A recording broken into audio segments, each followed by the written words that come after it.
Hello students, welcome to the channel economics with Gauri Singh. आज का हमारा टॉपिक है that is a circular flow of income. This is a very important topic from the exam point of view. Circular flow of income है क्या ये?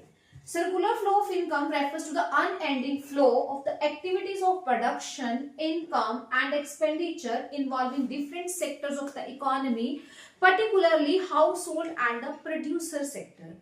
Circular flow of income क्या है? कभी ना खत्म होने वाला एक फ्लो, एक प्रोसेस जिसमें प्रोडक्शन होती है, इनकम जनरेशन होती है, उस इनकम को फिर खर्च किया जाता है और ये जो फ्लो है ये लगातार चलता रहता है different sectors of the economy के बीच में, खास करके producer and the house hold sector के बीच में। जैसे कि हमारी इकोनॉमी में 4 सेक्टर्स हैं। एक है हाउस होल्ड सेक्टर, दूसरा है फर्म्स जिसको हम प्रोड्यूसर सेक्टर बोल देते हैं, तीसरा है हमारे पास गवर्नमेंट और चौथा है rest of the world sector. लेकिन हमारे सिलेबस में सिर्फ 2 ही सेक्टर्स के बारे में बताया गया है, that is a producer and the house hold sector. उसके बाद बात करते हैं इसके फेसेस की कि सर्कुलर फ्लो ऑफ इनकम के कितने फेस हैं। यहां से एग्जाम में बहुत ज्यादा क्वेश्चन पूछा जाता है, इसको बहुत ही ध्यान से समझना है। इसका एक चार्ट बनाया जाता है। हमने बहुत सारे सीबीएसई के प्रीवियस ईयर अगर हम पेपर्स देखते हैं या फिर सैंपल पेपर्स देखते हैं तो हम देखते हैं कि सीबीएसई इन फेसेस का क्या करती है, एक चार्ट बना देती है, एक फेस को मिस कर देती है और हमें फिल करना होता है कि वहां पे कौन सा फेस आएगा। तो हम डिस्कस करते हैं फेसेस ऑफ सर्कुलर फ्लो। पहला फेस है जनरेशन फेस, इसको प्रोडक्शन फेस भी बोला जाता है। इस फेज के अंदर एक जो फर्म होती है वो हाउस होल्ड सेक्टर के द्वारा जो भी सर्विसेज प्रोवाइड करवाई जाती हैं, फैक्टर सर्विसेज, उनको यूज करती है, उनको यूज करके गुड्स एंड सर्विसेज बनाती है। That is a face of production जिसको हम जनरेशन फेस भी बोल देते हैं। नेक्स्ट फेस है हमारे पास डिस्ट्रीब्यूशन फेस, जिसको फेस ऑफ इनकम जनरेशन भी बोला जाता है।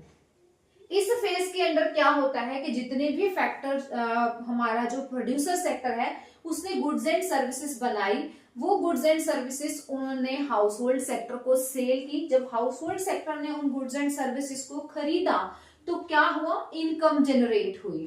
तो इसको बोल देते हैं डिस्ट्रीब्यूशन फेज या फिर face of income generation.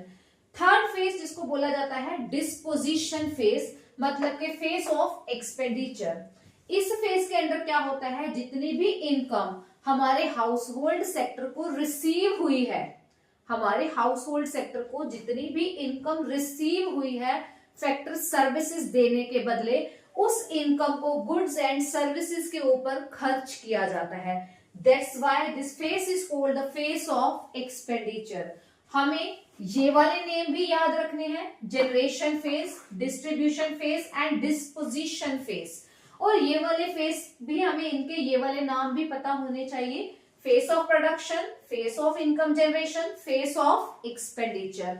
Next है इसकी एजम्पशंस। एजम्पशंस के बाद हम इस पूरे जो सर्कुलर फ्लो ऑफ इनकम है इसको डायग्रामेटिकली भी रिप्रेजेंट करेंगे और बात करेंगे इसके सिग्निफिकेंस की। तो करते हैं assumptions. Assumptions, first one, there are only 2 sectors in the economy, household and the producer sector. सबसे पहली assumption जो है वो क्या है कि 2 ही सेक्टर्स हैं इकोनॉमी में, एक हाउस होल्ड है और दूसरा प्रोड्यूसर सेक्टर है। Second is house hold sector अपनी सारी की सारी इनकम खर्च कर देता है, कुछ भी सेव नहीं किया जाता, क्योंकि अगर सेव कर लिया गया तो पैसा इकोनॉमी से लीक हो जाएगा। Third one is closed economy है, क्लोज्ड इकोनॉमी जिसमें ना कोई एक्सपोर्ट है और ना ही कोई इंपोर्ट है। Fourth one, there is no government in the domestic economy. Domestic economy में कोई सरकार की इंटरफेरेंस भी नहीं है। On the basis of these assumptions हम ये जो मॉडल है सर्कुलर फ्लो का उसको एक फ्लो चार्ट के साथ एक्सप्लेन करेंगे, बनाएंगे हम अपना फ्लो चार्ट। देखिए 2 ही सेक्टर्स की बात की गई है इकोनॉमी में, एक है हमारे पास house hold sector,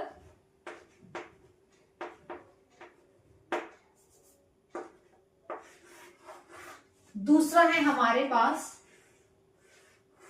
producer sector. इसको फर्म भी बोला जाता है।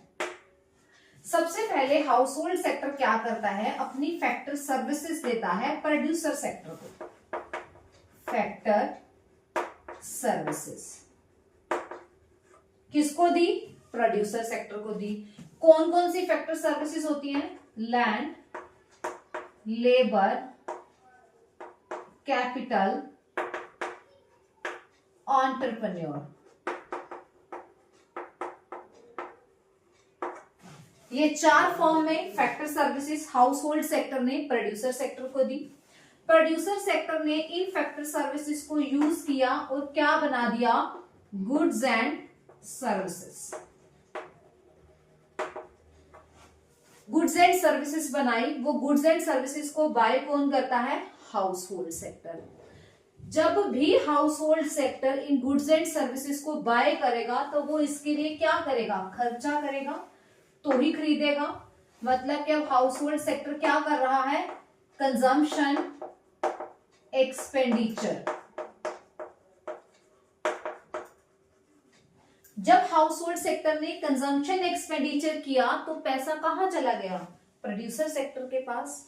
अब प्रोड्यूसर सेक्टर क्या करेगा, वो करेगा इसी पैसे से जो हाउस होल्ड सेक्टर की तरफ से प्रोड्यूसर सेक्टर के पास आया है, वो इसी पैसे से हाउस होल्ड सेक्टर को क्या कर देगा, फैक्टर पेमेंट्स दे देगा in the form of rent, wage, interest and profit.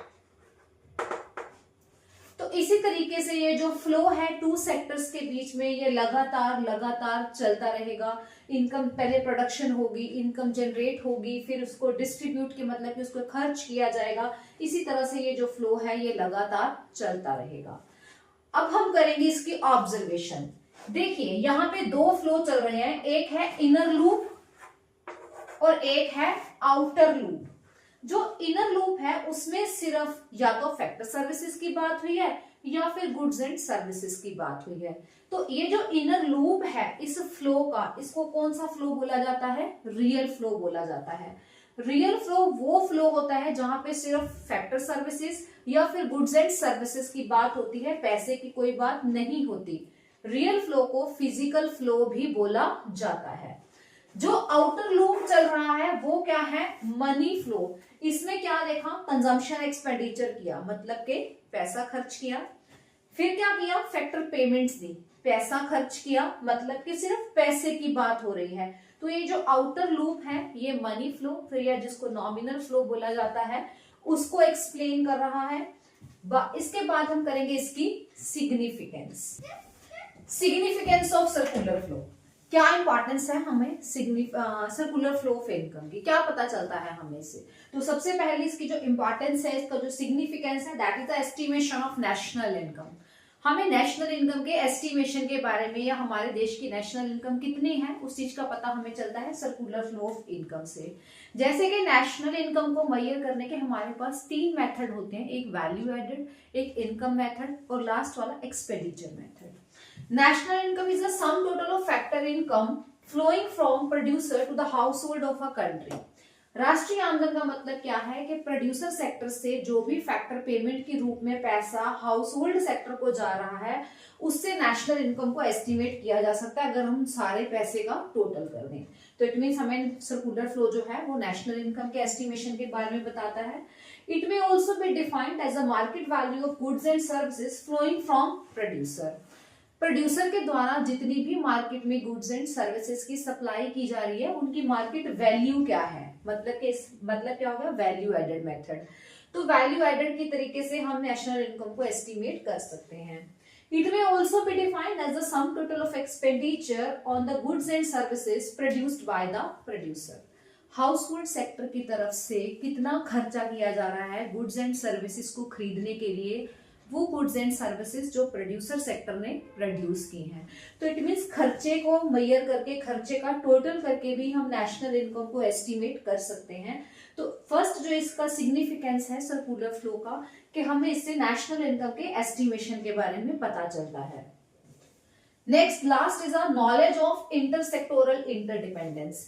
इस मॉडल की हेल्प से पता चलता है कि ये जो दो सेक्टर्स हैं, हाउस होल्ड और प्रोड्यूसर सेक्टर, ये दोनों आपस में इंटरडिपेंडेंट हैं, मतलब कि दोनों ही एक दूसरे के बिना नहीं चल सकते। हाउस होल्ड सेक्टर जो है वो अपनी गुड्स एंड सर्विसेज की डिमांड को पूरा करने के लिए प्रोड्यूसर सेक्टर के ऊपर डिपेंडेंट है, और प्रोड्यूसर सेक्टर अपनी गुड्स एंड सर्विसेज बेचेगा किसको? हाउस होल्ड सेक्टर को। तो दोनों ही जो सेक्टर्स हैं वो आपस में इंटरडिपेंडेंट हैं। आई होप आपको ये कॉन्सेप्ट अच्छे से समझ आया है। कॉन्सेप्ट समझ आया है, वीडियो अच्छी लगी है तो वीडियो को लाइक करना और चैनल को सब्सक्राइब करना बिल्कुल मत भूलिए। मिलते हैं नेक्स्ट वीडियो में अगले टॉपिक के साथ। Till then take care, bye bye.